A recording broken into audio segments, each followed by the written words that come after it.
Hey, everybody. Welcome to episode 7 of the Destiny and Beyond Gaming podcast. I'm your host, Vigilant, and today I am joined by my friends, Proxy Hey guys, what's going on? and the Lady Guardian. Hey, what's that? Hey, you've returned from the unknown, the great unknown. We haven't seen you in a long time. I know, I'm sorry. I'm back now. It's okay. Well, welcome back. You get to be a part of part 2 of our Destiny raid encounter breakdown, examining all the raid encounters from Destiny 2 this week, from worst to best. How was your guys' week? My week's been good, thank you. It's been super busy with work, but it's the weekend now, so I get some chill time, get some game time. As for me, my week's been pretty chill, but that's only because I'm in Canada and we've been covered in snow. So, you know. So this week was pretty big. We got the Thunderlord. Who's excited about that gun? I'm super excited about that gun. I don't have it yet, but I'm super excited for it. Oh my goodness. So for anybody that doesn't know, the Thunderlord has been added into Destiny 2, and there's a quest to go find Master Ives' killer available until the 27th. After that, the Thunderlord's going to be added into the exotic pool, and the mission will no longer be available. But what did you guys think of this mission, of this quest series? Well, I haven't done it yet, so I can't say anything. Oh my god. Worst Destiny podcast hosts ever. I've done most of it, but as you know, I've just swapped to PC, so I'm now playing catch up again. I know that a lot of people were quite unhappy with the time gating. I don't know. It's not the best exotic quest. Is that fair to say? Yeah, absolutely. And that's where I was going to go with it. Is like the time gating's fine as long as you have meaningful steps in the quest that lead up to that. So, I mean, like week 1, if we did a couple things that were exciting and then just stopped, that's fine. Week 2, same thing. But week 1 took maybe 5 minutes. Week 2 took maybe 5 minutes.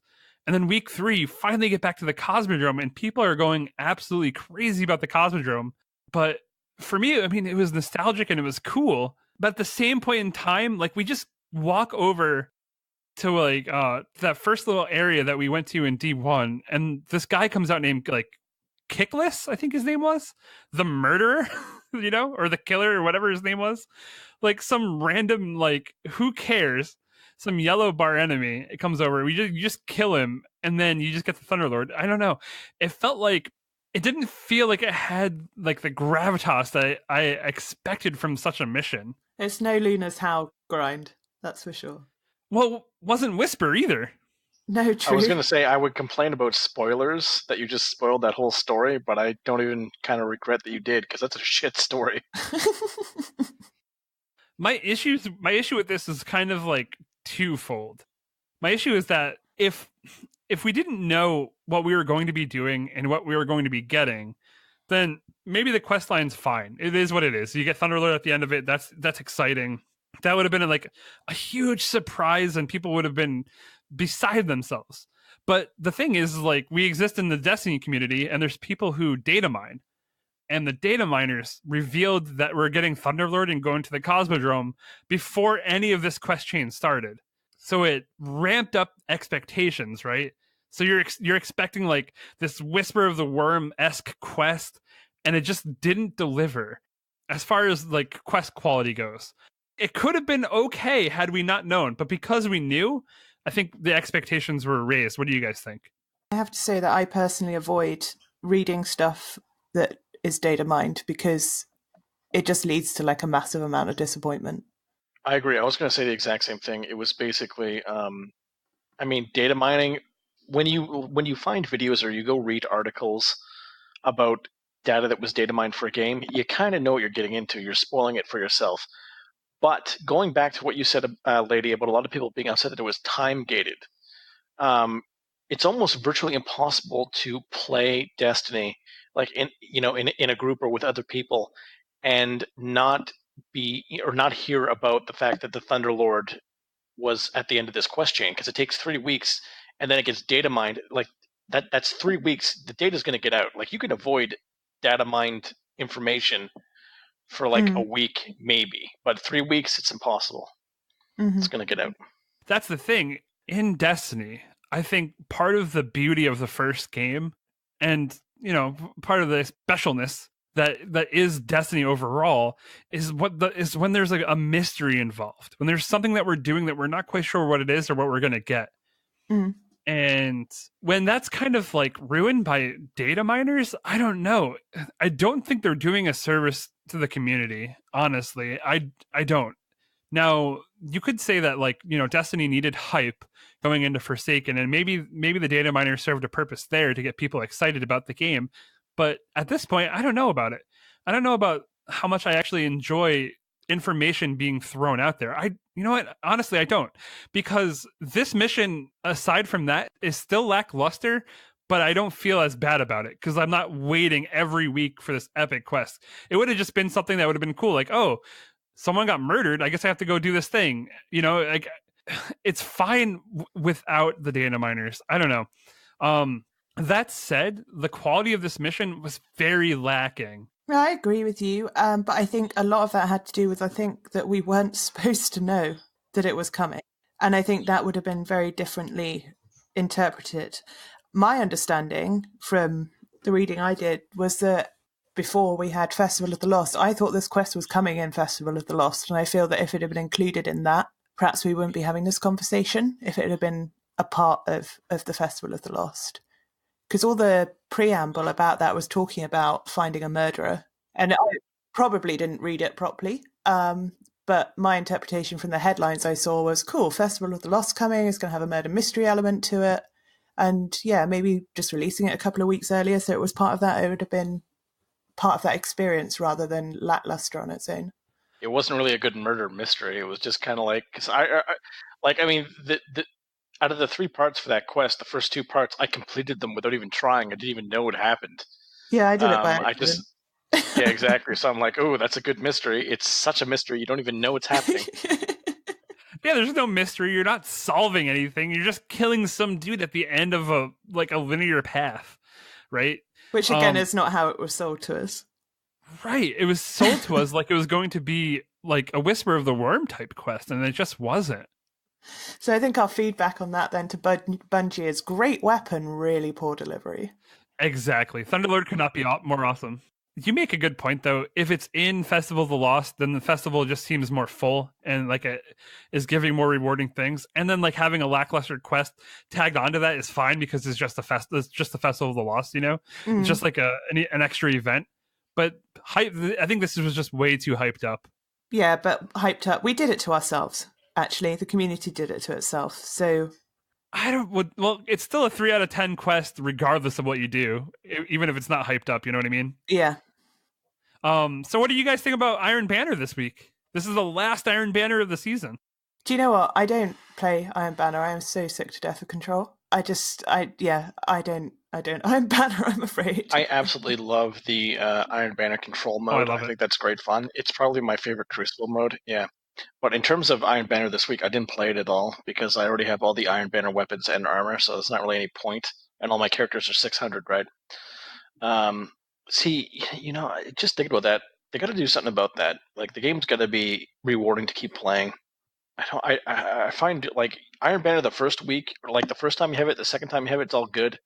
But by the time you get to the third and fourth, there's no point. I'm sorry, we've done that to ourselves. We have completely done that to ourselves because you remember year 1 Iron Banner, everybody cried because they couldn't get a full armor set in the first week. So Bungie fixed it and now it's like, oh yeah, so now I've got the full armor set. There's no point playing anymore. That and the fact that like we don't have the clan rallies or the faction rallies, and we don't have like trials to break up the monotony. So we're just getting like multiple Iron Banners in one season. It's like, okay, this event again. Okay, this event again. There's nothing breaking up that monotony. No, that's not what's boring me about it, because I could make the same claim against Faction Rally. Like, I mean, once you get all the armor and stuff, it's just there's no point to doing it. It just goes back to, I mean, it's a fundamental flaw that Bungie has. For a looter shooter, all of their loot is so freaking generic. You know, like you can do the most difficult raid content wearing raid armor. You can do the most difficult raid content or the most difficult endgame content wearing Crucible armor, Iron Banner armor, faction armor. Like it doesn't matter, right? There's no intrinsic bonus to a particular gear set other than aesthetic appearance. And that's like, I love Destiny, but that is their one fatal frickin' flaw, and it's in all of their events. You're basically just grinding these frickin' events. You're grinding them for basically cosmetic appearance. That's it. I would have to disagree with you in some ways, because when they released perks, they definitely upgraded that whole entire system, wherein like you can go in there and like, you know, grind for like grenade launcher gear or heavy lifting. And now with Thunderlord, people are looking for enhanced heavy lifting. So there are different ways to min max, and where gear actually does matter. Also, like Iron Banner weapons do matter because there are god rolls. There are the rolls that you're looking for. Like Claws of the Wolf is an insanely good pulse rifle, and you're looking probably for a Head Seeker and Outlaw, right? Yeah, I mean, I already have it. Not everyone's going to get that right away. I mean, you do, but yeah, I don't. Well, that's what I'm talking about, though. Like the loot you get in that game, you know, like once you get it in the event, you don't need to play that event anymore. But my point was, you're right. Yeah, there are perks in rolls on armor, and that's great. You want to grind for the right ones. But the thing that I'm saying is that other than the raid and getting the enhanced perk, you're not going to get any special or epic gear from doing Iron Banner more so than you would from doing Gambit or Crucible, right? Like those very three different systems, it's just basically cosmetic appearance. That's it. So therefore, ipso facto, making grinding each of those things useless. I do agree with you. It would be nice going forward if Bungie if there was a point to loot the stuff you shot in a looter shooter. Holy shit, mind blowing. If your gear was more unique, yeah. If there was like intrinsic perks that helped you do something else, you know what I mean? Exactly. But you're so angry, Proxy. I'm not. It's not anger. It's not anger. It's just. It's just disappointment. That is what it is. It's disappointment. Like I remember in Destiny, like you did Vault of Glass, you got armor that actually helped you fight Vex, or it was good in Vault of Glass. Yeah, you know? That's very true. Even, getting into our topic for this week, going like raids in Destiny, like Leviathan, you get Leviathan armor, it actually gives you perks that help you when doing Leviathan, right? I think that's great. Limited, but great. Yeah. Well, how many game modes does Destiny really have? I mean, how would you help in a balanced way with a PvP gear set? You know what I mean? Well, it's not even about that, but I mean, a PvP gear set, you could make it so that like there's a lot of gun talents that don't really get used. But I mean, PvP, you could change it so that if you're wearing a full set, like you slide further and faster. Like that would be really useful. Or if you're wearing a whole gear set of PvP armor, it increases. I don't know. It increases all of your base stats by like 1 point. So you get one more to agility, recovery, or whatever. That would be really or cool. Even if they made like light, medium, and heavy versions of Crucible armor. Like if you're wearing a full set of heavy Crucible armor, it increases your survivability by like 3 points. Like your toughness. But you're slower. Right. Like trade-offs like that. Yeah. Like that would be really, like you would actually have to, build up proper and multiple versions of gear sets. And then you could even add in perks after that. But I mean, and that's what I'm saying, because like if I wear a Gambit set of armor or a Crucible set of armor, it makes no difference in Gambit or Crucible or just out in the real world. It does nothing. I remember in D1 having separate armor sets for everything because you wanted to run different stats for different things. And exactly. Now I just wear the same stuff for everything. I spent the entirety of Year 1 Destiny running around in my Prestige Leviathan armor gear because it made no difference to anything else. So, see, for me this year, I do have multiple gear sets because mods come at such a premium right now. It's hard to get a hold of like a full set of gear mods. And when I throw a mod into a set of gear, that's that is adding a special perk to that. Like when I throw on my melee mod into my Doomfang Pauldron set, that's making that pretty crazy, like powerful, and it's making it unique from the other stuff. So there's the cosmetic element, but then there's also the element that I'm applying to it to make it more special. And I do kind of like that you have that. I appreciate you playing devil's advocate like that, but I mean that still does. It's a far cry away from fixing their base gear problem. They fixed it with weapons. I would disagree. They fixed it I with would weapons. disagree, Prox. And you can disagree. You're wrong, but you can disagree. I have an announcement to make. Next week on the podcast, we will be giving away an exclusive Care High emblem, which, if you guys don't know, you have to buy a ghost in real life to actually get a hold of one of those. It's a good thing that, like, my roommate, Killer Greg, has 1 million ghosts because he loves collecting those things. So he gave us an emblem to give away on the podcast next week. So whenever that episode drops, episode 8, look out for it. If you're subscribed to us, if you like us, if you follow us on Twitter, when that episode goes live, I'm putting the code directly in the episode. So the first person to get it gets it. Also, if you do get it, let us know. Send us a screenshot. We'd love to see it. Thanks, Greg. Indeed. Thank you, Greg. That is amazing. That's a very unique thing that you can't get anywhere else. That's awesome. I mean, it's hard. Yeah. Not everybody has it. Exactly. Proxy wishes the armor was like that. Yeah, exactly.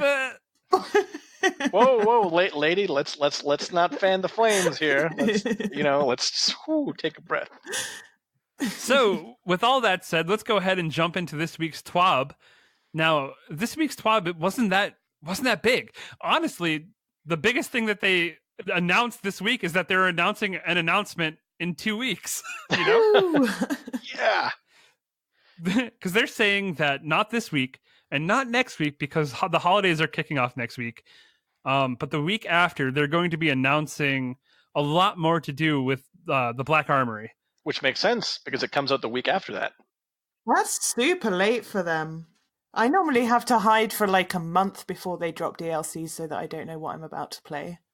So here's the thing, is that with this expansion, they're changing up the model. They already said that they don't want to do any more huge cinematic like trailers or like whatever craziness. Like they said something about like dialing back the amount of cinematics in the game. What?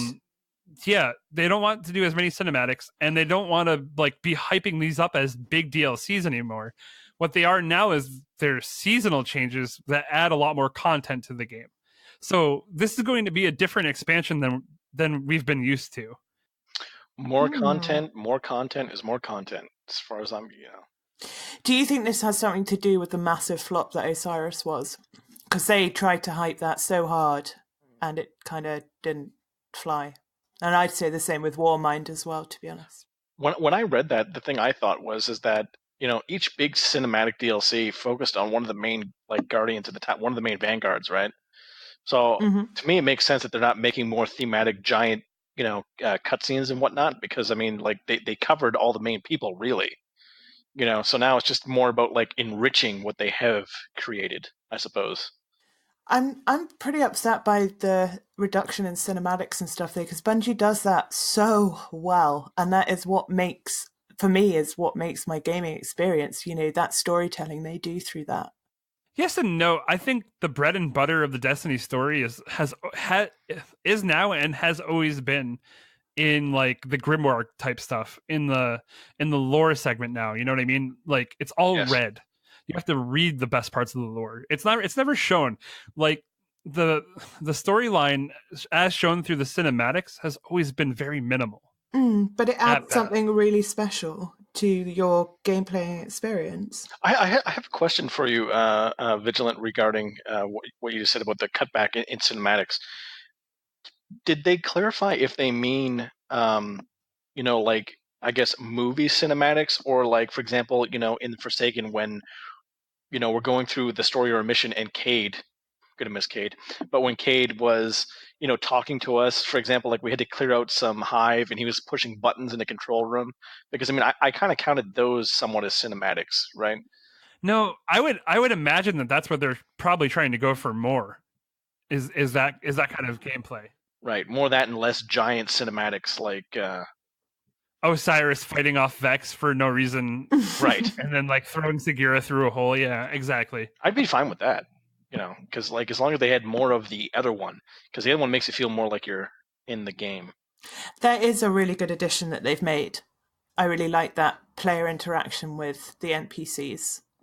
you kind of see that very regularly in Gambit, because I find the Drifter, like, I mean, Shaxx, you hear his voice and stuff, but the Drifter, it actually seems like he's actually talking to the players when you're in the loading room, Can you imagine how amazing Crucible would be if they actually had an AI Shaxx in there as the third team, just running around and melting everyone? I think we need to propose this idea. That's amazing! Wow, where'd you get that Shaxx voiceover? I have no idea. So, moving on, there's a new t-shirt available for anybody that has completed the Thunderlord quest. As uninteresting as that quest is, upon completing the quest, you can also unlock the availability of the newest addition to the Bungie Rewards program, and you have until November 27th to go claim your code and get and buy a shirt, basically. And the shirt does look awesome. Oh, I guess it's a hoodie. Is it a hoodie? That's like a, what is that? Yeah, I'm looking at it right now. It looks like a shirt. I don't see a hood on it. It does look pretty sick, though.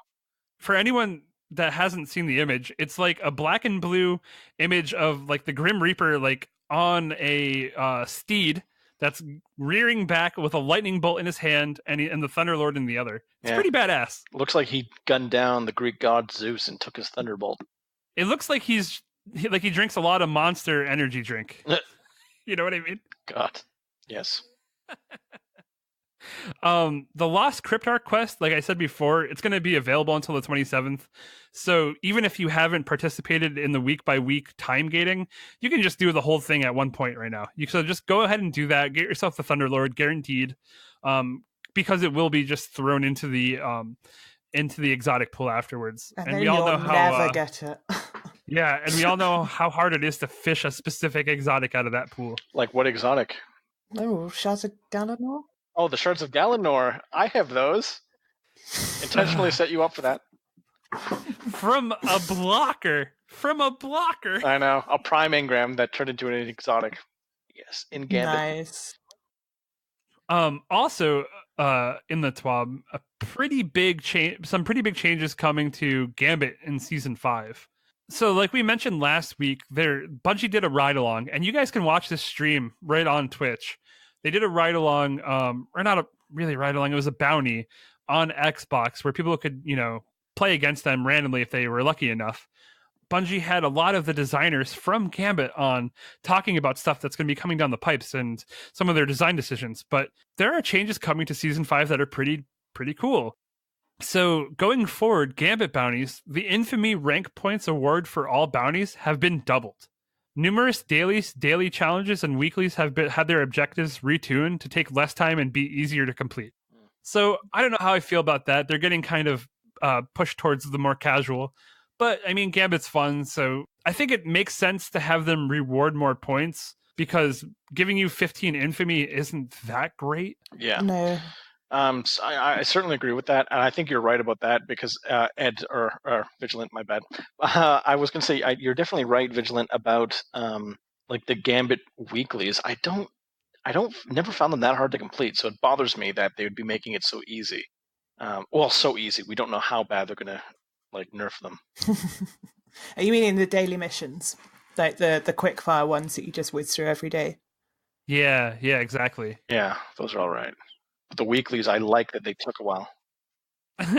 They're buffing up the rewards and they're nerfing the time investment to completing them. So, I mean, it's neat. I like getting more things, but I like the game being hard. So we'll have to see how all those chips land. Mm-hmm. A new bounty has been added to the daily rotation that requires primeval envoy kills. Nice. Envoy kills. Right. That's cool. Good, because some people just don't even try to kill them when you're playing with like people who are newer. And that's probably the exact reason for that quest. Yeah, to teach people to do that. Absolutely. Could they do something similar for the Taken Blight public event so that people actually do that right? We can only hope that someday people will know how to do that event. It still blows my mind that you run into people who have no idea. Mm-hmm. Even so, like now, even more so nowadays, because blueberries. So many blueberries running around. You know what I mean? And not ever I would say at this point with all the blueberries, maybe 5 out of 10 public events are getting triggered into heroic. Mm-hmm. So we're at an interesting point where we need to help educate people for sure. Infamy rewards. So subdivision rank ups now award Gambit legendary weapons or armor. Goodbye, Blues. Yeah, you know what? I was actually noticing that when they had like double infamy and triple infamy. I was like, oh man, the little tiers in between, like the subdivision tiers, they don't give you a reward. I thought they did, and then I was like, oh, they only give you a reward when you actually rank up. That's not that like that's lame. Especially given at higher ranks how long it takes to go even between the little subdivisions. So that's a really good change. I like that.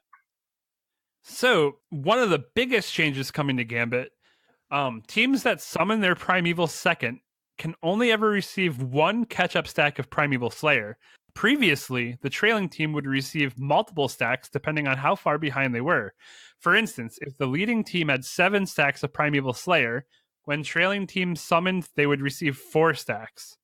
Now they will receive only 1. I love this change. Ditto. Too many times in Gambit, like, you can really be owning an instance, and as soon as you get your Primeval up, then, like, the one player on their team who can just like massacre everybody in PvP comes over with like 1,000 voices and just destroys you over and over again, and then you just lose. And maybe you can make the argument, you know, maybe that's supposed to happen if you're getting owned that hard. But it would be nice if you had some benefit to summoning your Primeval way earlier and being, you know, just that better, like that much better as a team. What do you guys think? So I think it's a good addition. I think that's a good idea because it is really frustrating when you're so nearly there and then somehow they magically seem to wipe their Primeval out before you can. Yeah, that catch-up mechanic was ridiculous in terms of Gambit because you'd be so far ahead and then the other team would just miraculously come back so quickly. That's just not fair. It's like, you know, you're dominating a team so well and then it's like you get punished for doing that. It just doesn't make any sense. Yeah, absolutely. And I think it was just too punishing with the catch-up mechanics. So it'll make it less punishing because then, like, as soon as they summon their Primeval, then it gets balanced back out to where you can go over and interfere with them as well. It's just because you can burst the Primeval so quickly. Like, if they have a Melting Point Titan and then Blade Barrage, you can just kill the Primeval so quickly if you have, like, the catch-up mechanics. So I'm glad about this change. To wrap up our the Gambit talk for the TWAB, next week's going to be Double Infamy starting on Tuesday at the reset time. Yay! And then it'll go right through till Friday, and then Triple Infamy for everybody on the weekend. So go ahead and grind that Gambit back out if you need to. And that wraps up the TWAB. It wasn't very long of a TWAB. It was, you know, some good points. It was small, but, you know, just enough stuff in there. I'm going to say that I am so happy that they introduced Gambit to Destiny 2 because it is by far my favourite game mode right now. There are nights that I get on to play Destiny and I'm like, I should really go and do some of my weekly bounties. And then I'm like, or I could go and do my Gambit quests. And then like 4 hours later, I'm like, well, bedtime now. It's so much fun. I love, love, love Gambit. I hated Gambit when it first came out. I refused to play it, thought it was stupid, raged about it, despised it. Last 2 weeks, all I play is Gambit. And well, a lot of it. That's because when Gambit came out, there was the huge stressor of getting the Ace of Spades. And when you have to do a mission that is like that, that requires that much specific line, like very specific lines of play, and you don't really care for that specific line of play, it can be kind of frustrating for sure. I just didn't have my maple syrup, so I was cranky. Aww. With that, why don't we jump into our on-topic segment, breaking down all of the raid encounters in Destiny 2 from worst to best. I guess we can go ahead and kick it off with number 18 in dead last with negative 55 votes. If you're wondering how we got negative votes, just go ahead and message me somewhere and I'll explain to you how that works. But with negative 55 votes, we have the Leviathan, the Castellum. I can see why. Personally, I quite enjoy the Castellum. I've had a lot of fun in the Castellum. I don't mind the Castellum. It's like a good break. It's like a good breath of fresh air after like a long raid. You could just, you know, take a minute to compose yourself and just kill ads and do something very easy. But, you know, it's not very exciting. I can see why it'd be down here. I like the Castellum. It has a pretty name. The whole area is pretty. It's fun, you know. It's great. Loved it. Aw. Not much to be said about it. Is it the best raid encounter in D2? No. No, No. actually, it's the worst, Yeah. according to everybody. Number 17, Eater of Worlds, Escape the Reactor. I don't know what that is. I do. So, Escape the Reactor is the part in Eater of Worlds where you're jumping around from on the purple platforms. Oh, I love that part. Do you? Well, unless someone messes up the jump. Unless someone messes up the jump, then I don't like it. Yo, somebody always messes up the jump. You can like 5-man that bit though, so it doesn't matter if one person messes up. Well, if they mess it up and knocks all the platforms out of order, then it kind of does cause a problem. I mean, no one in my groups mess it up, because if they do mess it up, I just ban them, and then I don't do anything with them ever again. So, Yo, I've been in your groups multiple times, yeah, and we've spent like up to an hour in that place before. yeah, we've lost friends in that encounter, literally. I would say that though. I mean, I enjoy it; it's fun, but I'd say that was worse against Castellum. Really, I'd rank Castellum above that. Well, this one had negative 45 votes, so Okay. It was probably it's not the worst, because close. it's unique, right? Like, I mean, it's a very unique thing. So, I mean, you know, no matter how painful something is, I never rate anything too low, depending on its uniqueness compared to the rest of things in Destiny. So, the thing about Destiny is that it's special when you get to live out that power fantasy, when you get to jump around and use the mobility that you're granted, and the gunplay is just amazing. It's great when you can just live on the edge of a knife, you know? And this raid encounter literally just has you jumping from platform to platform, not interesting platforms. It's not like in Kingsfall where you're jumping on ships and doing crazy shit. No, you're jumping from little platform to little platform, and maybe every now and then you have to kill a Scion. Yeah. I can see why this is number 17 out of 18. Yeah, You know? no, I agree. well, you might be wrong about armor, but you're right about that. Number 16 is the power conduit from Spire of Stars. The first one. No, so power conduit is the step. It's the jumping puzzle in that one where you have to carry the ball forward. Yeah. Yeah. I actually like that. It's a very cool looking area, but again, like, I can see why this is far down on the list. Number one, that entire raid layer is kind of lackluster. It's really hard on people who don't have good ball handling skills. That entire raid, you need to have good ball handling skills. Yeah, you're going to be good with balls. It really benefits the ballers among us. Yes. I really like that power conduit as a jumping puzzle still requires some amount of teamwork while everyone's moving. But I don't know. I just, it's okay. There's 2 chests connected to it. That in itself is cool, I guess. But honestly, if we could just strike Spire of Stars from from the Destiny portfolio, I would do it. Agreed. Yeah, it wasn't my favorite raid that I've done. There was never any good loot in it, and Vigilant and we've had that conversation before. To me, there was no good loot in it. I mean, there's the Sleeper Simulant Catalyst for prestige, but I mean, I don't really count that. I mean, in terms of which is the whole reason you do that now, right? Yeah, exactly. But I meant it just straight in terms of like weapons and armor. There was no reason. Like, I mean, the Titan armor in there makes you look like a dung beetle, for Christ's sakes. Yeah, that's what I was just going to say. Like, the Titan armor for both the raid layers sucks. Yeah. Like, it seriously looks like shit.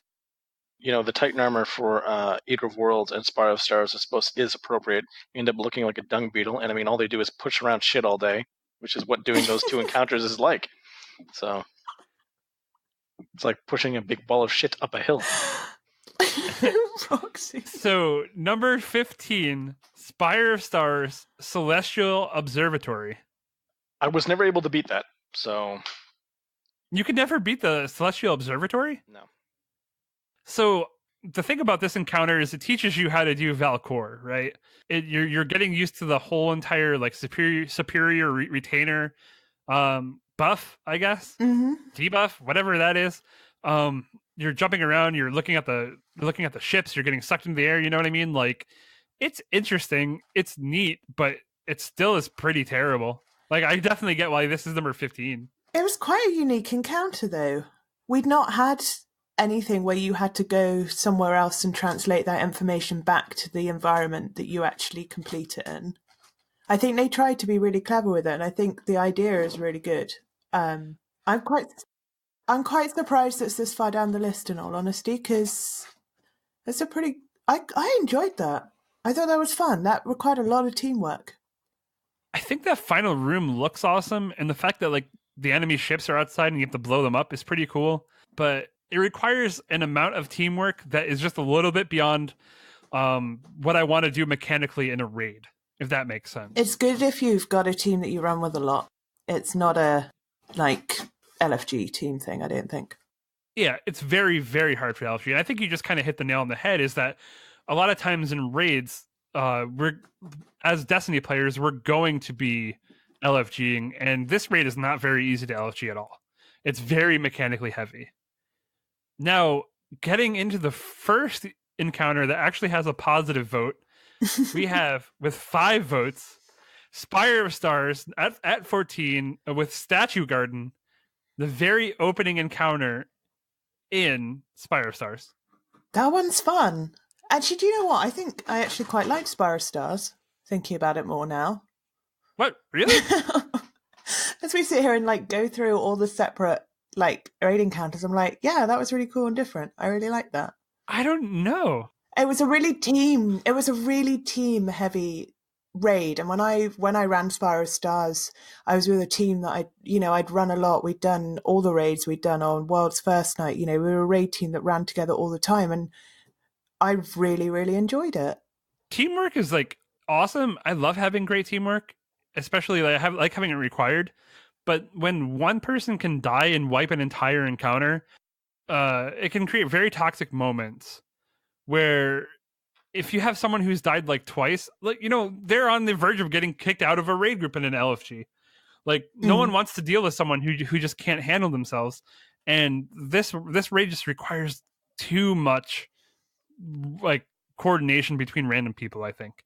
I don't mind the Statue Garden. It's not very hard, but at the same point in time, it's not, I don't know, it wasn't very fun, if that makes sense.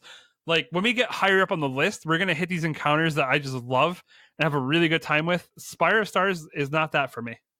That's fair enough. Number 13 on the list, and I'm surprised this is so low, with one more vote than Spire of Stars Statue Garden, we have Leviathan, the Royal Pools, at 6 votes. I quite like the Royal Pools. I like the teamwork. I like the rotating strategy. I even like how you have the challenge mode for it, where you have to have one person in the middle, so like the whole group has to rotate instead of just one side, and then destroying the chandeliers in the middle. I thought that was pretty. I don't know. I liked it. Didn't have any problem with it at all. I think that's probably one of my favorite encounters in the Leviathan raid, actually. I would say I agree with you in many ways. I think there's a beauty to the Royal Pools that is, it's just a DPS check, and like the bare like it's very bare minimum for the amount of coordination you have to have. You just have to be able to rotate, right? Do you know how hard that is for some people? Yes, I do. Like, Leviathan is a raid that I've taught a lot, and I dread teaching people pools because you have to think for yourself. I've spent way too many hours in pools just for people not getting the rotation mechanic, or not picking up the orb in the middle, or the person that's supposed to be on ads all of a sudden is standing in the middle with you DPSing the chandeliers while everybody is being hacked to death by a bather. There's quite a lot to remember in there. Actually, you need quite a coordinated team, or people that actually know what they're doing. I find that encounter, almost more than any other encounter in the Leviathan, has just gotten easier with age. Wherein, like, the more powerful we get, the better gear we get.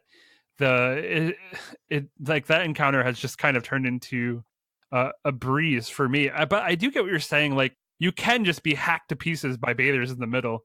But even then, all you need is, if you get one person go down. If you get one person go down on a plate that you've just swapped out on, and then you have to go back and res them, and then your rotation goes out of squiff, it is just... I'm pleased Royal Baths is this far down the list. I think Royal Pools, more than any other raid encounter, kind of teaches what Destiny raiding is to people, and I think it makes sense that the very first week Leviathan was up when it premiered, that Royal Pools was the first encounter. It sets a very achievable bar of excellence that you're going to have to rise to. Do you guys agree? Next. No. Number 12, Leviathan, the Gauntlet, with 33 votes. No. Can I go first? Okay. Can I go first right. for this one, please? Yes. Please. Yes. Please? Yes. Can I- Yes. can Go. I- Go. can I- okay. I hate it. I'm done. Gauntlet had no boss fight, but by God, is Gauntlet fun? Because it's so different. You know what? I loved Leviathan. Whoa. I loved the Leviathan raid. Whoa. Going into D1. Wait, no, I'm not finished. All right, sorry. Going into D2, having come out of D1, having only done D1 for a year and done all the raids there, I thought it was so refreshing and so different from what we'd done before. I would disagree. The Gauntlet has a boss fight, and that boss... It's your team. No. The boss in the Gauntlet is the goddamn bugs and lagginess that always happen in that encounter. I'm guessing that everyone has encountered it, where you shoot a rocket at the big dude that comes out and he just glitches through it. When you see a Scion cross a path 4 times because it hasn't loaded properly. Do you know what? On Xbox we had the we had the big dude issue every now and again, but it wasn't that bad. I love Gauntlet. I thought Gauntlet was awesome fun. I mean, as a team going through the Gauntlet, you're always going to rack up some kills from your teammates that you've pushed to their death, like in the final race, right? Yeah. It's fun. I don't mind the Gauntlet. And prestige mode. I love prestige mode on the Gauntlet. I just think I think Gauntlet's great. I think it was a really clever mode to put in, and it was a really nice breakup. Every encounter in Leviathan was different. And I really, really liked that. And it just mixed up gameplay quite a lot, I found. So the thing I like about the Gauntlet is that if you're just doing the normal mode, it's easy enough. You're probably still going to spend a little bit in there trying to get the teamwork down. But once everybody understands it, it's easy enough. But then the prestige mode for it actually takes a bit of coordination and teamwork. You know what I mean? It's back to that Spires level of teamwork that you need just to be able to swap out everybody into different roles on the fly. I think that depends on how you, I was running this raid with a team I ran with a lot. We ran normal mode as though it was prestige because the sooner you get into that habit, the easier.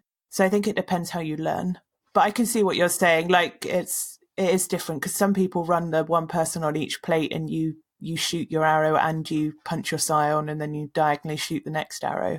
Whereas if you run it like prestige all the time, I think that transition's really easy. I've only ever done it the prestige way. I mean, when you switch plates, I've never stayed on one plate every time. You know what I mean?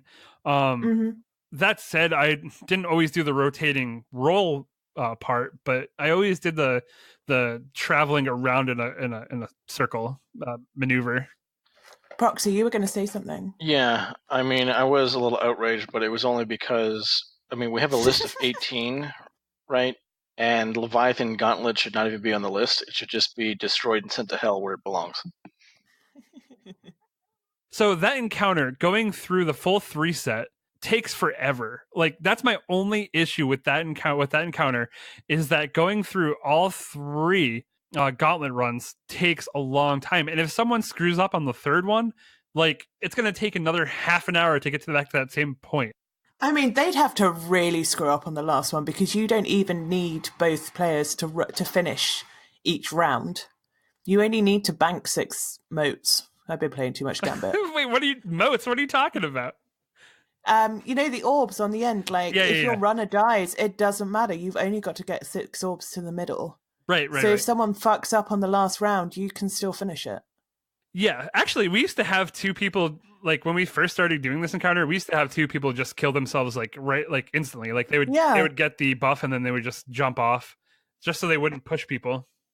And the improvement they've made to it now is they've extended that death counter because that always used to be the stressful thing. Could you get someone in, get them around Gauntlet for that 3rd round and to res the person before they timed out and it wiped the entire team? But they've extended that now, so that's not even an issue anymore. I didn't know that they extended that. That's pretty cool. Mm-hmm. Yeah. Interesting. I think they did. Otherwise, I had a really weird dream. So number 11 is from the last Wish raid, and it's Morgeth the Spire Keeper. Wow. I don't know. Yeah, I mean that's a mid-rank mission. I don't think it's very hard. I liked it. I like Morgeth, or Swolgaroth as we call him. Yeah, it's funny. I have a confession to make. So I've still not done Last Wish, but now that I'm on PC and in the clan, I'm rather hoping that might actually happen. Oh yeah, it definitely is going to happen soon. So sadly, apart from the wishing wall, I can't really comment. And the time that I tried to one man some of the encounters because I got the wishing wall wrong. I actually like Morgeth. Morgeth isn't hard. It's a fine encounter. You do some things with some orbs, and then you get to deal damage, and then you just completely yeet them with the Iclo shotgun, right? Like it's not hard.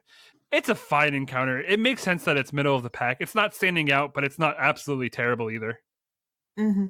What are your thoughts on it, Prox? I was gonna say it's a generic fight. It's not hard. It doesn't have any really bad glitches. I've never had a problem doing it. It was all very smooth. So I think the fact that it's in the middle of the list makes sense. It's not bad. It's not great in terms of uniqueness. It's just a thing you got to get done to get through the raid. Or to get yourself the Fatebringer in Destiny 2. Which I have. Fatebringer. What is that gun called again? The Age... What is it? I forget. It's not the Nation of Beasts or something? Yeah, that's it. Yeah, that hand cannon's really, really good. And with the right setup, it turns into Fatebringer, and that's pretty cool. Number 10, Eater of Worlds, Break the Barrier with 48 votes. I'm surprised this is so high. I actually really like Eater of Worlds. I like it, but I'm surprised with how difficult it can be that it's this high. I'm not surprised. I think it's a lot of fun. I think when you get a team that, like, I think the mechanics in this encounter are very easily understood. When you're like, okay, you're going to be on Arc Plate, and your job here is just to kill ads. You know, how hard is that? And like, when I tell you to, you're going to pick up a cranium, and then you're gonna do something with it. Like, in that encounter, you don't even need to do that. You can have people who are just like almost set to do certain things. Like maybe sometimes you have to have somebody else like pick up a cranium and go to a different side. But I don't know. That encounter is very easily taught. I've never had a problem with it. I really like it. I think it's a lot of fun dismantling the mines. And it sets you up for that boss encounter, which I think is one of the better encounters in Destiny 2. Mm-hmm. Yeah, I agree. I really like Eater Worlds too. The Argos fights, running the skulls, the craniums. I do like it. I find it's fun. I think it was a unique fight. I really liked it. This is the part when I remember that we lost a friend on it before. I think it was this actually. I think it was actually this particular fight actually. It was, yeah. Yeah. He uninstalled Destiny 2 right after. Really? Yeah, it was because we were on. We were on the day one raid, so no one knew how to do it yet. Mm-hmm. And we had 5 people in there, and we brought one random in, and the one random like tried to run the show in a way that was very counterproductive, let's say. He was rather cutting and dismissive when it came to our friends. Yeah, and our friend kind of uninstalled the game afterwards. But you know what? After that day, when this encounter was a known quantity, like it's easy, it's a lot of fun. I like it, and I think if he came back, he'd also enjoy it a lot too. Agreed. As would everyone, and as everyone should play Destiny. Eater of Worlds is just a good time. It takes like a half an hour, if that, with a good team. It is a quick run raid. Go get some exotics. Go do that raid. Do it right now while you're listening. Number 9, Spire of Stars, Valkor. No, I'm so actually quite upset this is this far up there. I didn't enjoy the boss fight in this raid. I enjoyed everything except the boss fight in this raid. Yeah, this boss fight was terrible. He got 50 votes. How many did the last encounter get? 48. For 48. Eater of Worlds boss fight was a million times better than the Spire Stars one. So Valkor is interesting. He is the least voted for, the least loved Destiny raid boss of all time, easily from all these votes. It's pretty indicative. Yeah, I didn't care for it either. He's just like that whole gotcha mechanic at the end where he pops out the balls that you have to hit him with. Like, how silly is that? How silly is the 3-ball thing where you have to throw it between you like you're at primary school having a physical education lesson just so you can damage him in the first place? Oh, goodness. That whole encounter, I just don't care for it all. Like, This should have been a lot further down than it is. I've never made it that far in Spire of Stars, so I have no comment. Oh, we'll have to take you through one day, and then you can experience the horror. I can experience the pain. if you just take that encounter and just cut out like maybe like 1 or 2 mechanics, then it's fine. But as it is, it's just too much. All of them. Just make him into a bullet sponge. It's fine. It'll be preferable. Just turn out the lights so he's like Ala Cool from the Sunless Cell. Best strike ever. So number 8 with 53 votes, Leviathan, the Pleasure Gardens. So much fun. I love the Pleasure Gardens. I do. It's great. It's like Gorgons on speed. Yeah, it really is. And I hated Gorgons, but I love dogs. Well, it's like Gorgons on speed, but like the fact that it's an actual fight. Exactly. The fact that it's the fact that it's an actual fight makes it a lot more fun, right? Definitely. Proxy, you're really quiet. Don't like them.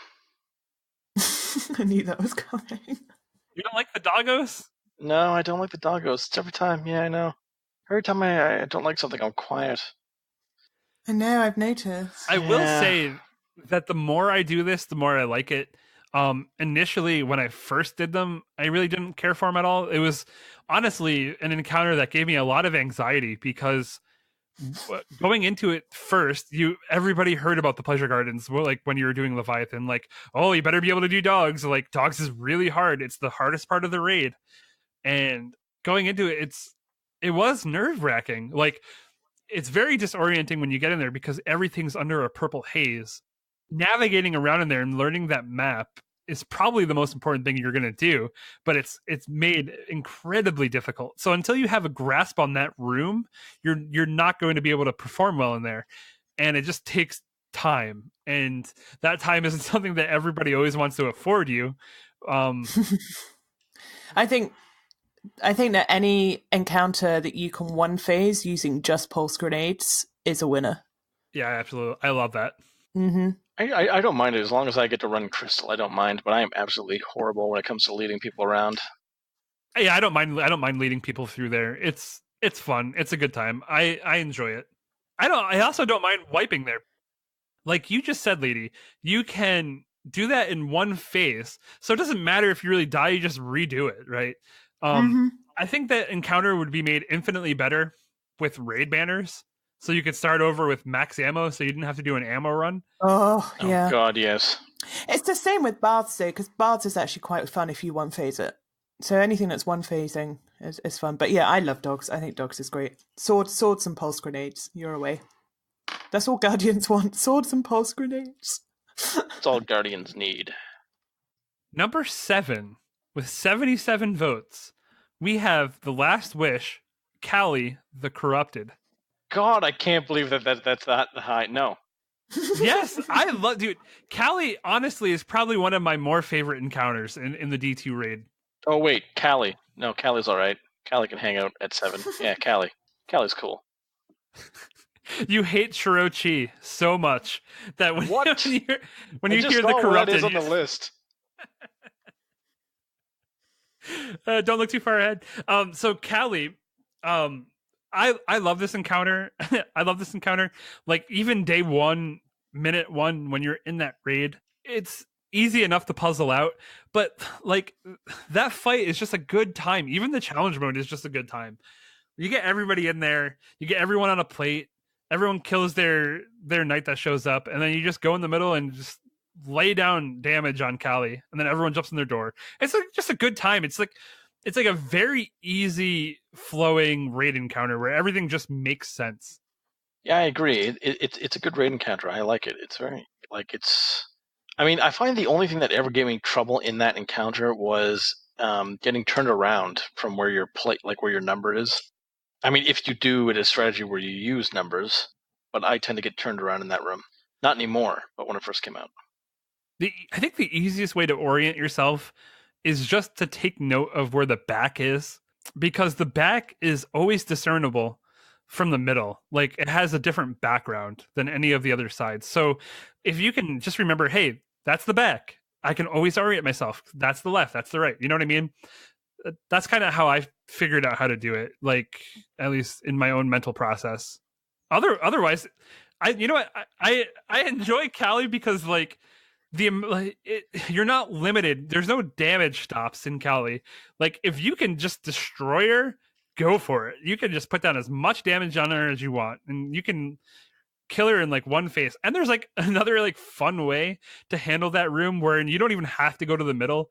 You can, or I guess you still have to go to the middle, but you can like just have your team hang out on one side and just activate 2 plates back and forth and just keep her coming to those 2 plates and just put a lot of damage on her that way. I've done it that way too. I don't know. I like that encounter a lot. I would put this towards the top of my list, honestly. I think I would too. I would agree with that. Number 6, Leviathan, Emperor Callus with 81 votes. Hell yeah. I love me some Callus. You love Callus being at number 6? Yep. No, Emperor Callus shouldn't be at 6. No, he's an emperor. He should be number 1. Part of why I don't like this at 6 is because, and I'm actually surprised, I mean, mechanically, the fight's fine, right? Mm-hmm. And it's quite fun that you're split between the 2 rooms and you have to do the call-outs and stuff. That's quite cool. It's neat, but one of my favorite raids of all time, King's Fall in Destiny 1, when you kill Oryx, it's like this tremendous moment in Destiny where you've heard about this king who's like a god who takes people, who is he's just crazy imposing force, and you beat him, and then you see him disintegrating as he flies back towards Saturn, and then you have this like amazing triumphant feeling, and then you get to D2 and you fight Callus. Who's a fucking robot. He's a fucking robot. And then you get brought into a room with 1 million of those other robots, and you're like, wait, nothing I just did mattered. And not only did it, like, number one, nothing I do in a game ever matters anyway, but then you're faced with it in a way that's like almost too meta, right? They're like, you're going to do this 1 million times and it'll never, no one cares. You know what I mean? I think the worst thing I found about Callus is how utterly soul-destroying that raid encounter can be. And with the plate damage thing, great idea. But by God, if you go through, if you're with a team that's not, it's not even with a team that's not DPSing hard. Do you think back to the early days when we were still under power and we didn't have Whisper and we didn't have Super Simulant? Can you imagine, those times you get to him being like a slither of health left and, oh, no, you're done. And it took such a long time. It's a bit like back to your guys with the gauntlet thing. Like, it's until we got weapons where you could one phase it. It took such a long time, that boss fight. Just rinse and repeat, rinse and repeat. Yeah, I don't disagree with that. Also, like, when you have people staying inside the void, getting them to shoot diagonal at the correct scions. Now, not only did they have to shoot scions in like the right way, but they also have to tell people what their freaking symbol is. And until it came about that everyone would have a specific order and how to do that, that was just a clusterfuck, honestly. And then when Prestige dropped, it became a clusterfuck again. Well, you can mitigate that by just having the person who came out go back in and, having a flex person. But I mean, with like the call outs and stuff, whereas like if it's when you come in, if we always ran, if you come in, you're always mid. So you do mid call, but then somebody that was mid that's moved right forgot that they're not mid. Oh my God. I don't know. It just requires people to be on the ball, because I actually like the Callus fight. It's quite hard to get 6 people on the ball at the same time, probably. Says the woman who likes doing gauntlets and pools. I love gauntlet. No, I didn't like pools. Oh, well, sorry. You like gauntlet. Gauntlet is much harder technically than Callus is. Still can't believe what number 1 is. God. Sorry. I did not realize that there were actually like where you guys are reading all this stuff. I've just found the show notes, so thanks. And you can find them too at dbgpodcast.wordpress.com. You know what I loved about Emperor Callus is that during that fight, that whole entire time where people would have 4 people go in and 2 people stay out, it made it hell on the people staying out. And I've always been someone who has been adamant about just staying throne room, because I can stay alive. And sometimes that's hard to find people who can do that. But Truly. it got crazy when you'd have 4 people in, someone throwing down like a rift, and they're all trying to like cold heart skulls. It was fun. I like that because it wasn't a cheese, right? It's not like Riven where you're avoiding mechanics. You're taking advantage of the way that the fight is designed, like in a way that's a gamble, right? Because you're gambling that the 2 people outside can stay alive, so that you can shift things in your favor. And I really like that. I think that was a very neat way to implement that kind of mechanic. I agree. It's as it should be, because when you do 2 people out and 4 people in, you are rewarded in terms of the DPS and how quickly you can kill him by being good. If you have people who can survive, so it rewards skill. That I like.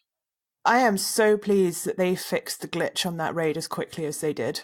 I never did the glitch where you could get there to be no ads. But for me, that kind of like completely defeated the object of a boss fight. But I'm so pleased that Bungie went in and fixed that and came down on that really hard. Oh yeah, they usually try to iron out those raid destroying glitches really quickly. I am really upset that they got rid of the Wardcliff glitch. Oh, that thing was hilarious. So number 5, Last Wish, Queen's Walk with 120 votes. That's not really an encounter. It is an encounter. I mean, if you can't jump, I guess. I like this. It's just hard enough.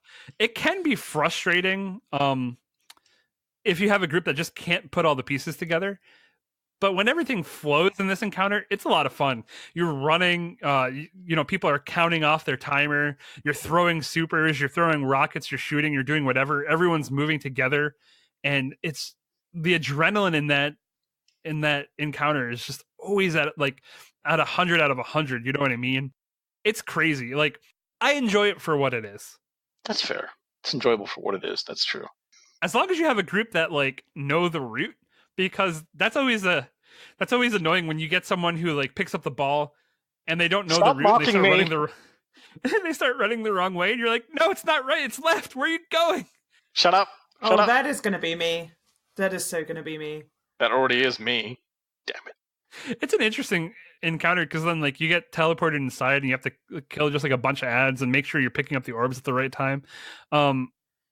It's fun. It's hard. It's not easy, and it culminates in a very good ending to a raid when you get that final slam dunk, and it allows for like a hero moment for one person. Like if you're the last person slam dunking it, there is a good chance that you're gonna be pressed up against the clock, and it's always fun being able to pull that out.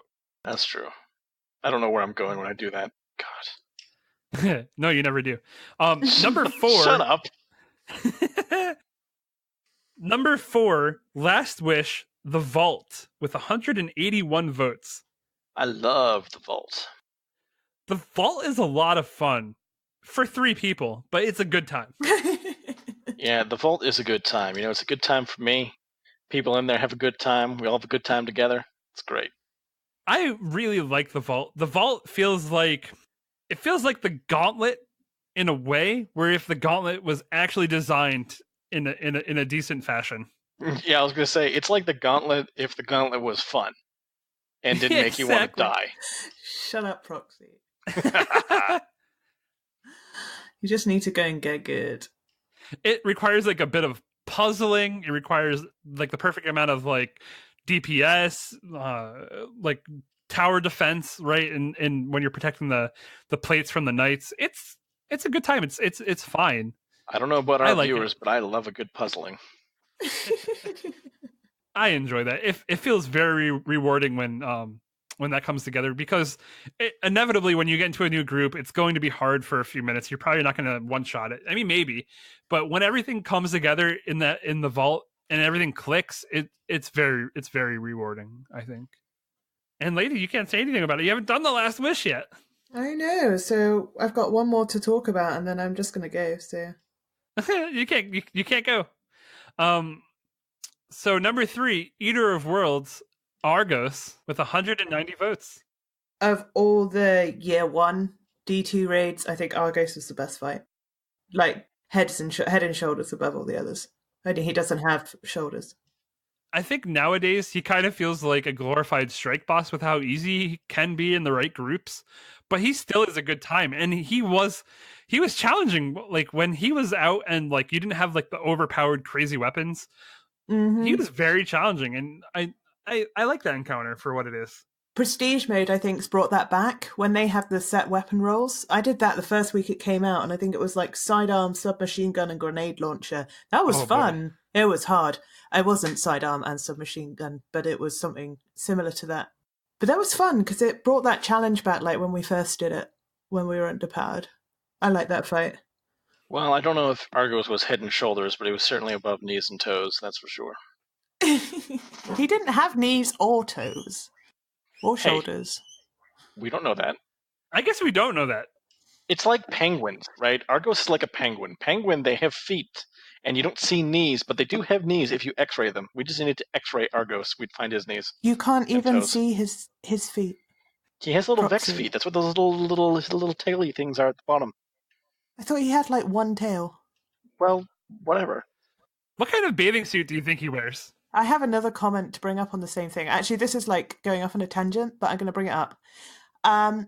Drifter says a lot to pull your socks up, and I was just wondering whether or not you thought that Guardians wore socks. Of course they do. You would blister. You're wearing boots.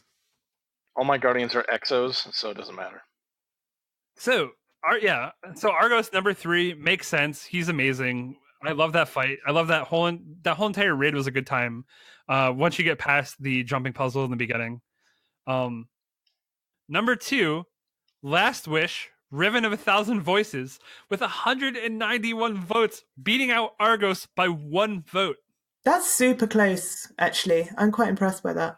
Yeah, for 1,791 votes, that's close. Riven looks awesome. She's menacing.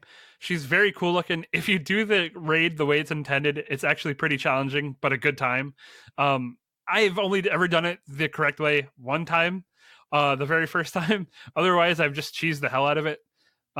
Some people said that I should actually make a distinction on the list between Riven of 1,000 Voices and Riven of 1,000 Voices cheese, and I don't disagree. I was just going to ask that. Is this the regular fight or is it the cheese? It's either one, and I think that's fine. It's a tremendously well crafted experience.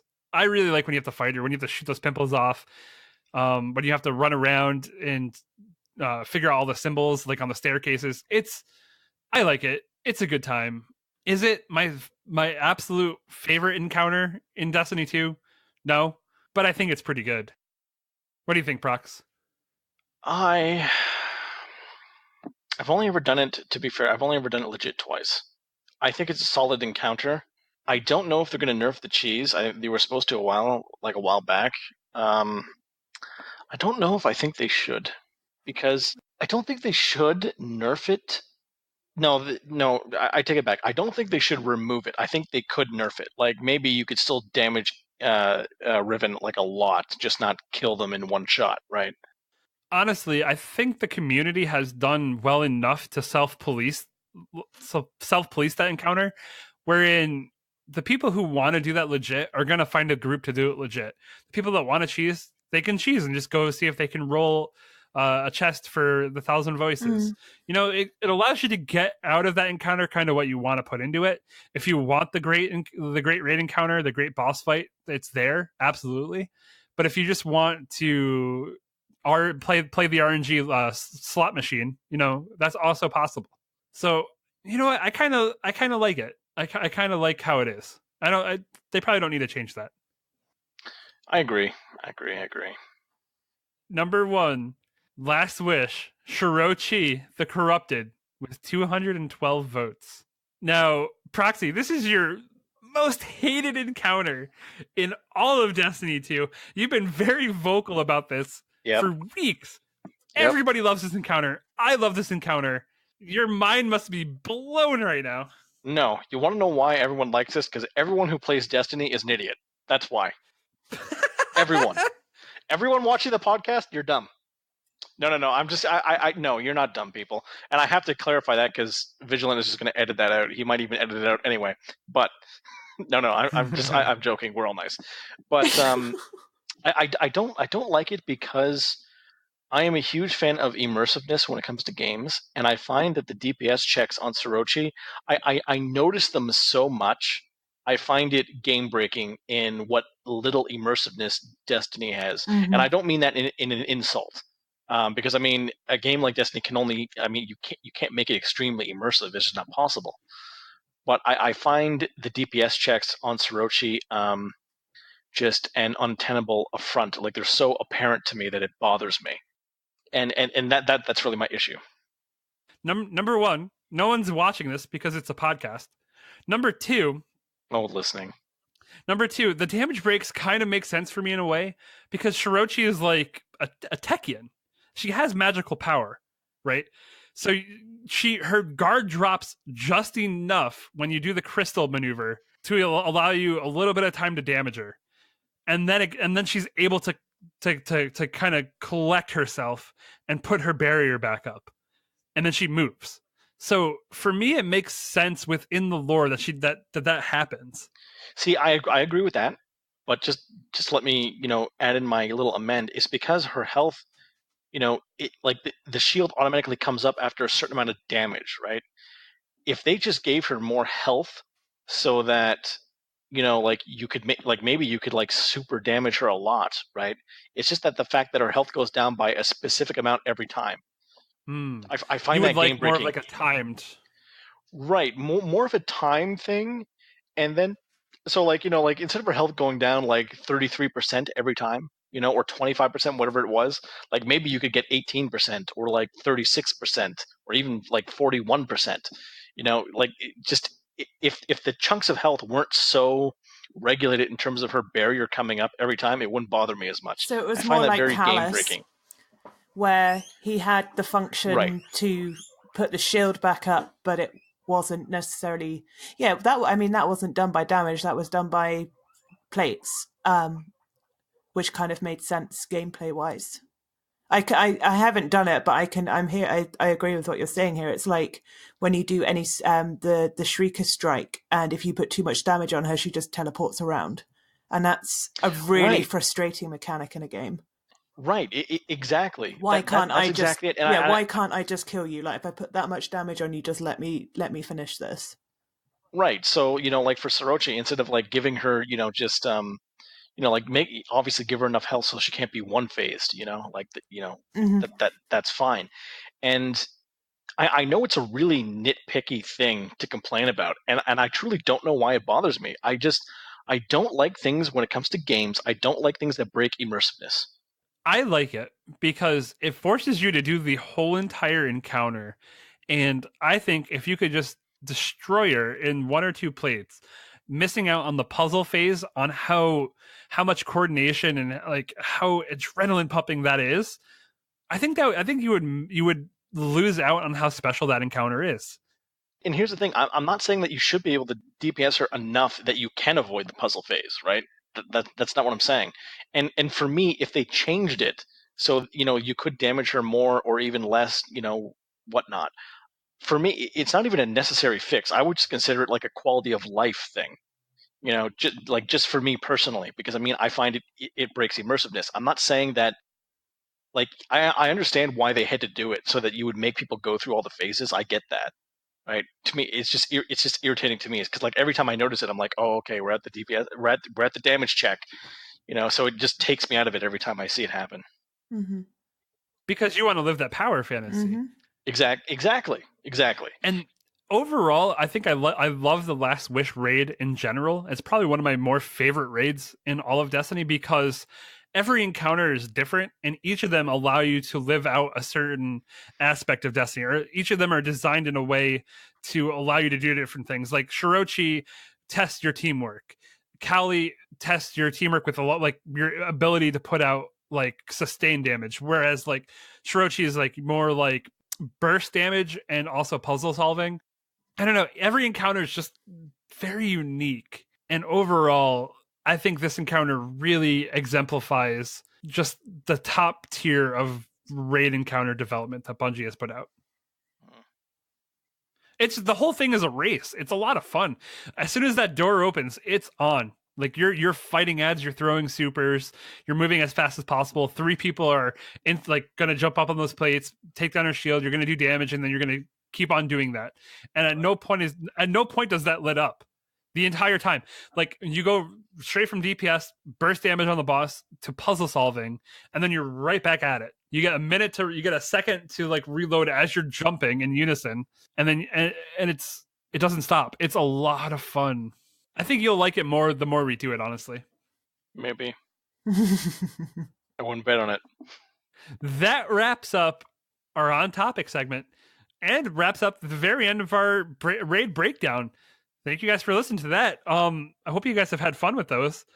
We're going to go ahead and skip questions for the week because this segment lasted a lot longer than our normal topics do. And we're going to jump right into gaming news. All right. Yeah. Gaming news. Gaming news this week. I think actually, Vigilant, you wanted to go first you had brought something up for Netflix related into gaming this week. Yeah. So it's pretty funny. I saw this on Reddit, so I'm not sure exactly where the metrics they got this from are, but apparently Castlevania on Netflix is the best video game adaptation of all time. Now, if you've watched it, you know how awesome it is. The action in this anime is just extraordinary. Go check it out for yourself. It's a very well crafted story. The choreography is great. If you like anime at all, it's bananas. It's 10 out of 10. The reason why I wanted you to mention that was because I had actually seen Castlevania on Netflix and I didn't watch it. I thought that was interesting. I actually scrolled by it because I thought to myself, oh, an adaptation of a video game, well, that never goes well. That was my interesting thought. Mm-hmm. So for the fact that that's like the best adaptation and people saying it's really good, I was really impressed by that. So I thought that was really unique. I really wasn't expecting to hear that.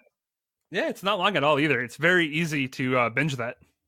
Moving on to more gaming news. I mean, of course, everyone's talking about Diablo Immortal, but one of the funny things that I came across was David Brevke. I'm going to pronounce his name wrong. I'm just going to say David, the creator of Diablo. He has an upcoming indie title coming up. It's called It Lurks Below. But getting back to the main point, he kind of let out a rant on social media about Blizzard and saying that the whole thing with Diablo Immortal, while he wasn't necessarily against a mobile game, he thought it was a good idea. But he was saying that the way that he used the franchise and the name of the company to hype players up for Diablo Immortal, it really took a hit to the franchise. And it was motivated, certainly the intention to do that was like a cash grab. And he was saying that, it's mistakes like this that companies are making, particularly Blizzard, using that as the example. They're going to use greed and marketing to really tear down a great franchise. So he really laid into them, which was, a hell of a thing to see. Very unexpected. I think it's like the days of old where games were for a specific group of people, and that group of people could really put forward certain values into the community that they wanted to like a certain kind of honor or like, I don't even know how to say that. There is integrity. Yeah, exactly. That bubble has bursted. Like gaming is nowadays, it is a business, right? More so than movies or TV. When everything boils down, it's a business. It's meant to make money, and now gaming has a mass appeal, and you have to appeal to the masses. There's so much money to be made out there, and if they're going to use the Diablo franchise to try to branch out and get more people involved, they're a business. They have every right to. Do I think that this kind of greed is going to destroy the franchise? I don't think so. I think when you see like Diablo 4 release, I think people are going to be pretty happy with that for the most part. I mean, I understand why he made that comment or kind of said that, because when Diablo came out, right, Blizzard when before there was like, PAX and E3 and gaming conventions, when there was a gaming convention, pretty much the only company that had they didn't have a building, they had a tent. And the only one that was there was Blizzard, right? Like they were the initial vanguard of gaming, really, when it came to conventions and whatnot. So I think that's why he was so hurt when, like the announcement went awry or the way it did. I think that's what it was, because I mean, like I said, it was the integrity of the thing that really bothered him.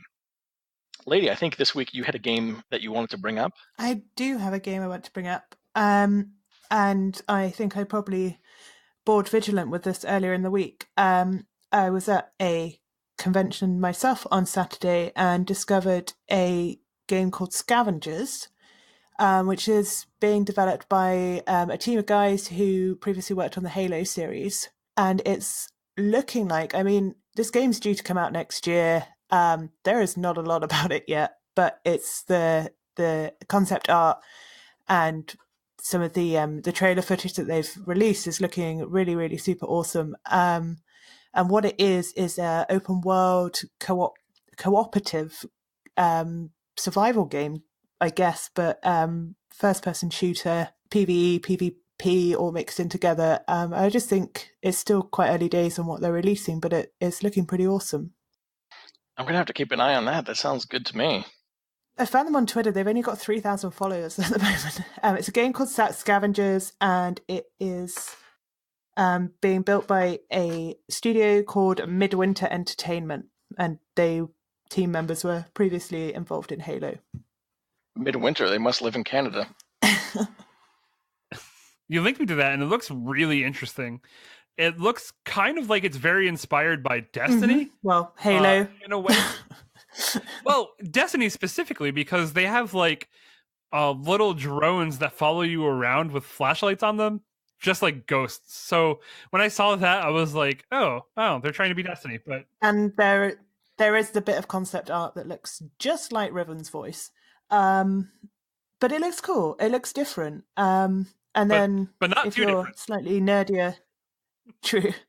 If you're slightly nerdier like I am, then it's really exciting because they're partnering up with Improbable, which is a British company using cloud simulation and all sorts of high-techy stuff, which is quite forward-thinking. So interesting. Definitely worth keeping an eye on for sure. Well, they've got 3,001 followers now. Yeah. 3,001. So, other gaming news. There's a nice free-to-play game, Path of Exile. They have an expansion coming out in December. Mind you, I think it's going to be slightly overshadowed because we all know that Forsaken's new DLC drops, Black Armory, in December. Mm-hmm. I know probably no one listening to this needs to hear that, but we have to say it. No, let's talk about Betrayal for a second. I know, Proxy, you and I are both huge fans of Path of Exile. True. Betrayal seems like it's going to be a lot of fun. There's like this new like shadow organization that you have to kind of dismantle in the expansion. And for any ARPG players out there, like Diablo fans or Path of Exile, Grim Dawn, that might sound interesting to you. Because it's definitely not what you would expect an ARPG to go into, but I don't know. It's worth looking up. Go look it up and look up the notes on it. It seems like it's going to be a lot of fun.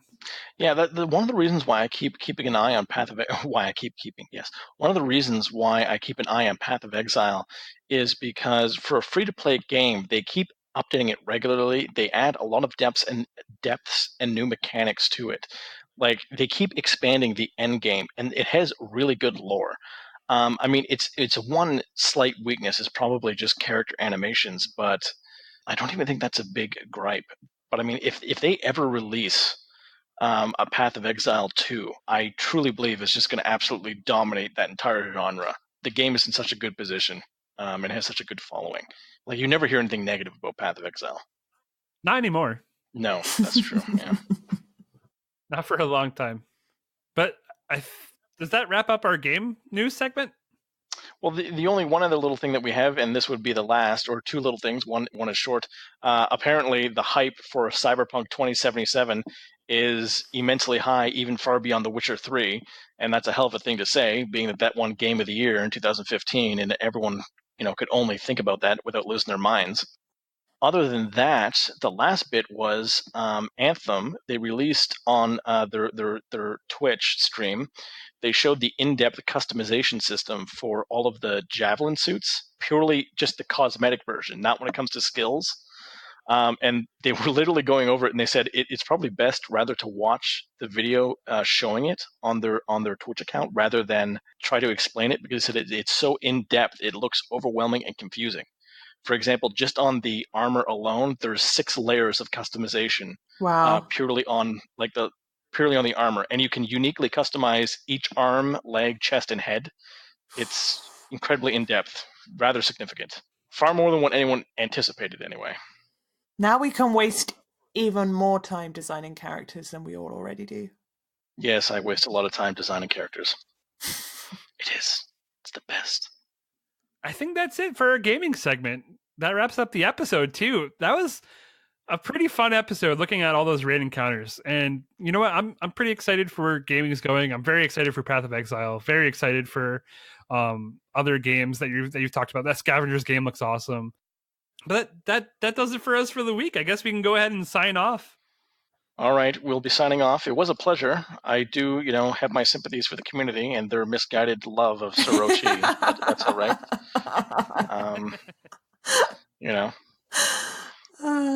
My love to Destiny, my love to all who play it. Aww. If you want to find us, you can find us on Twitter and Facebook at DBG Podcast. You can find our WordPress at dbgpodcast.wordpress.com. And go ahead and sign off, Proxy. Well, I was going to say, my love to all those who play Destiny, and my love will be eternally for Destiny until the Division comes out. No, but it's been a pleasure. I'm Proxy, and I will see you all next week. I am the Lady Guardian. I had a great time tonight. I'm really pleased to be back. And I will see you all next week. All right. You guys have a good week. We'll see you next time. And don't forget, next week we are giving away the Care High emblem. So stay tuned. See you guys later. Bye. Bye.